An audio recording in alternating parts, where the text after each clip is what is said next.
Good morning বাইডি বন্ডিরা, welcome back বাগেরহাটের বাঘিনী blogs. তোমরা সকল কীরকম আছো বাইডি বন্ডিরা? আশা করি সকলে ভালো আছো। আমি তোমাকে দিদি ভালো আছি। আমি আজকে আবারই তোমাকে সঙ্গে নতুন আর একটা ব্লগ নিয়ে হাজির হয়ে গেছি। আশা করছি ব্লগটা তোমাকে ভালো লাগবে।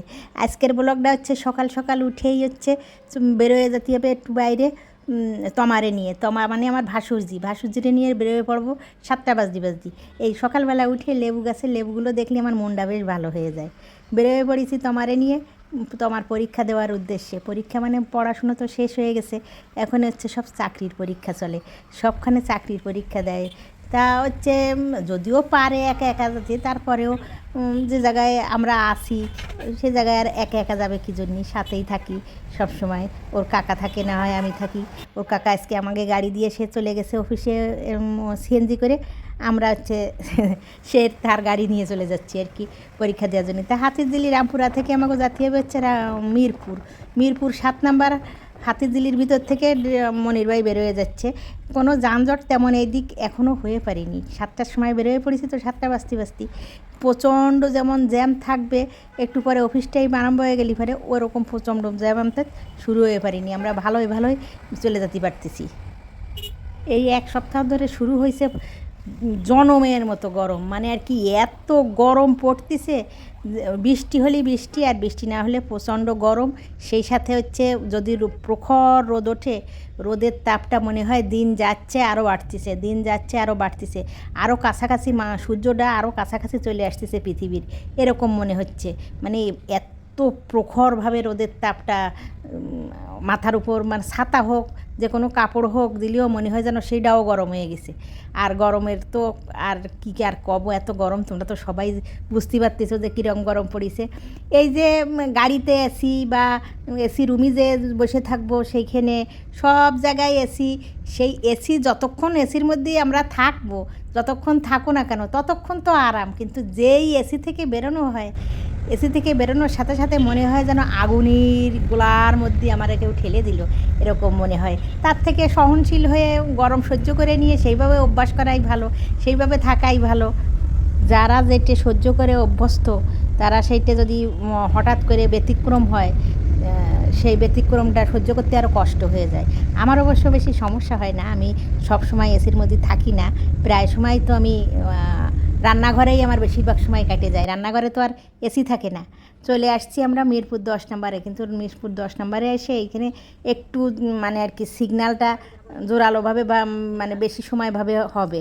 কারণ এইখান থেকে আমি যে রাস্তায় পার হয়ে যাই না কেন, যেইখান থেকেই আসি না কেন, এই সিগন্যালটা একটা বড় সিগন্যাল, এটা পার হতে একটু টাইম লাগবেই। ওইটা পার হয়ে গেলেই আমরা একেবারে খুব দ্রুত চলে যাব হচ্ছে 7 নম্বরে, সেই রেনেটার অফিসে চলে আসছি আমরা।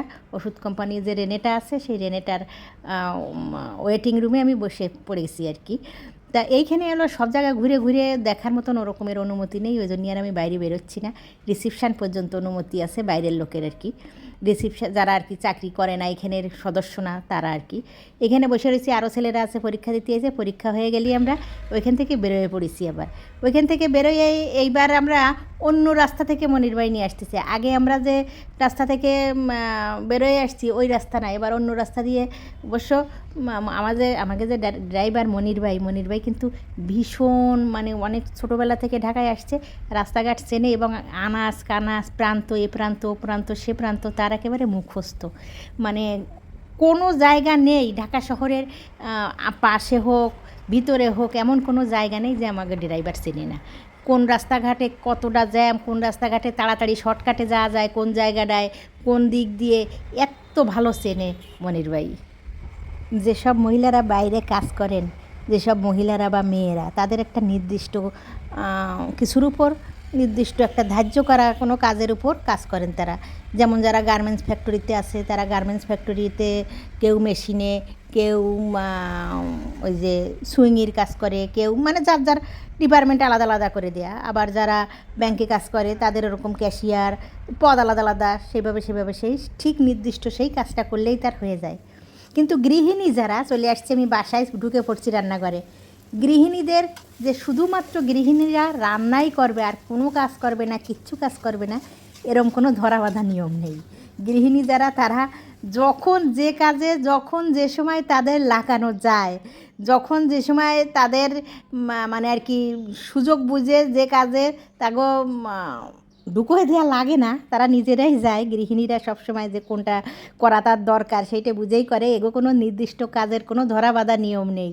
রান্না থেকে শুরু করে একেবারে এ টু জেড, বাইরের কাজ, ঘরের ভিতরের কাজ, ঘরের বাইরের কাজ, বাচ্চাদের স্কুল কলেজ যাওয়া বা কোনো অভিভাবক গার্ডিয়ানের মিটিং, যে কোনো ধরনের যে কোনো কাজে গৃহিণীদের সবসময় হাজির হওয়া লাগে। তাতে কোনো ওজোর আপত্তি হোক, কোনো শরীর খারাপ হোক, কোনো কিছুই এ জায়গায় মানায় না বা খাটে না, করাই লাগে। কিন্তু যারা হচ্ছে সাধারণত দৃষ্টি দিয়ে সাধারণ আর কি কথায় কথায় যারা আর কি বলে যে এ কী করে, ঘরে থাকে, কিছুই করে না, কিছুই করে না যারা বলে, বা বাইরে সার্ভিস ছাড়া যারা ভাবে যে কিছুই করা হয় না, এটা কিন্তু একেবারে মস্ত বড় ভুল ধারণা এবং একটা মস্ত বড় ভুল কথা। এই দেখো, বাইরে যে গেলাম, বাইরে মেয়েকে নিয়ে তোমারে নিয়ে পরীক্ষা টরীক্ষা দিয়ে আসলাম, যাই কিছু করি না কেন, ঠিকই কিন্তু আমার বাসায় এসে রান্নাঘরে ঢোকা লাগলো, রান্না করা লাগতেছে। কারণ সকালবেলা বেরোয় গেছি, দুপুরি রান্না তো হয়নি, আর দুপুরি রান্না না হলে রাতের খাবারও হবে না, একসাথে করা হয় দুপুরি রান্না রাতের রান্না সব কিছু। রান্নাবান্না শেষ করে আমি আম নিয়ে বসে পড়েছি। এবার এই আমগুলো আমি কিছু আম আমি যা আচার বানাবো বা কিছু ফ্রিজে রেখে দেবো, মোরবা টোরবা করবো, যা করবো সেই জন্যে কিছু কেটে রাখতেছি। এই আমগুলো হচ্ছে আগে আনা ছিল ঘরে আর কি, করা ছোলা হয়নি, সেগুলো আজকে চুলতেছি। আর যদি বেশি রেখে দিই তাহলে পাইকে যাবে, একদম আঁটি শক্ত হয়ে গেছে। আঁটি শক্ত হয়ে গেলে সেই আম যদি একদিন দুই দিন ঘরে দেরি করা হয়, মিষ্টি হবে না কিন্তু নরম হয়ে যাবে, মানে যেটা হচ্ছে ওই আধা আধা বতি বতি হয়ে গেছে সেই আমগুলো।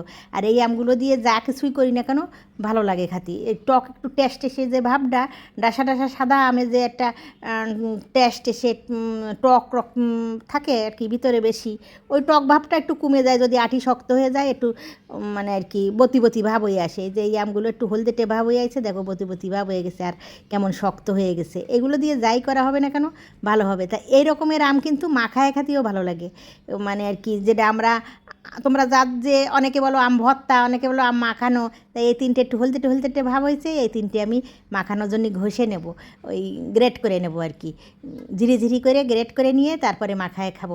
বাইরে থেকে রোদে গরমে বা রান্নাঘরের গরমের তাপে এইসব কাজবাজ করলে একটু এই আম মাখাটাকা কিন্তু বেশ ভালো লাগে একটু, যদিও অনেক বেশি খাওয়ার পরে অসুবিধা হয়ে যেতে পারে। এই গরমে বেশি টক খালি পরে অনেকের সমস্যা হয়ে যায়, অ্যাসিডিটি হয়ে যায়, অনেক বেশি খাওয়ার দরকার নেই, কিন্তু এই গরমে কিন্তু এই আম মাখাটাকা খুব ভাল লাগে। আমার বাবা ভীষণভাবে এই প্রত্যেক বছর আম মাখাটা করতেন অনেক বেশি করে, সবাই রে বাড়ির মধ্যেই, বাবা চলে গেছেন অনেক আগে, মনে পড়লো এই আম মাখাতে কথাটা আর কি মনে আসলো, তাই বলতেছি তোমাকে।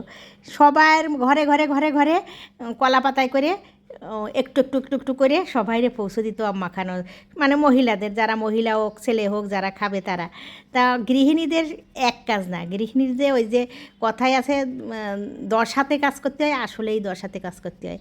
যারা আর কি ভাবেন যে গৃহিণীরা শুধু ঘরে রান্নাটুকুই করে আর কোনো কাজ নেই, ভুল ধারণা। গৃহিণীদের কিন্তু সব করা লাগে, এ টু জেড, যেগুলো হয় অনেকে যারা বাইরে সার্ভিস দেয় তাকে করা লাগে না। তা আজকের ব্লগে এই পর্যন্ত। তোমরা সবাই ভালো থাকো, সুস্থ থাকো, সকল ভালো রাখো।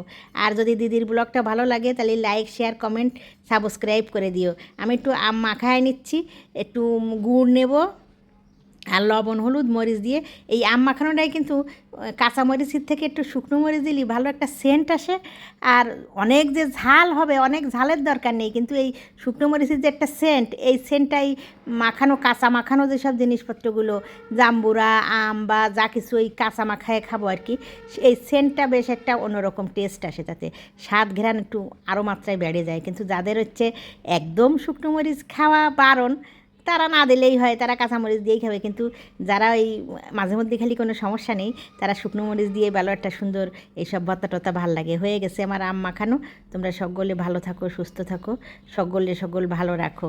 এই অনেকে আছে কিন্তু এই আম মাখাটা, মানে একটু বয়স্ক যারা, তারা হচ্ছে টক টক ভালো লাগে না তাদের, ওই একটু মিষ্টি মিষ্টি ভাব ভাল লাগে তাদের জন্য। কিন্তু এরকমের যদি আত পাকা মানে বতি বতি হয়ে গেছে যে আম, এগুলো তারা খুব পছন্দ করে খায়।